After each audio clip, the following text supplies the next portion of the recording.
సహజంగా అందరూ ఉదయం నిద్ర లేచాక ఆడవాళ్ళు ముగ్గులు ఇంటి ముందు వేసుకుంటూ ఉంటారు. కానీ ఎవరికీ తెలియని విషయం ఏంటంటే ఆడవాళ్ళు శుక్రవారం రాత్రిపూట ఇంటి ముందు ఇలా అష్టదళ పద్మం ముగ్గు వేసి నిద్రపోతే లక్ష్మీదేవి మిమ్మల్ని తొందరగా అనుగ్రహిస్తుంది.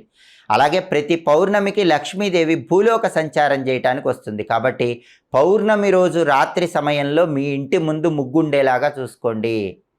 ఏ ఇంటి ముందైతే పౌర్ణమి రోజు రాత్రిపూట ముగ్గు ఉంటుందో ఆ ఇంట్లోకి లక్ష్మీదేవి సులభంగా ప్రవేశిస్తుంది, స్థిరలక్ష్మి అనుగ్రహిస్తుంది. అలాగే వారానికి ఒకసారి ఆడవాళ్ళు ఇంటి గుమ్మం ముందు ఆవ నూనెతో దీపం వెలిగించి ఆ తర్వాత నిద్రపోండి.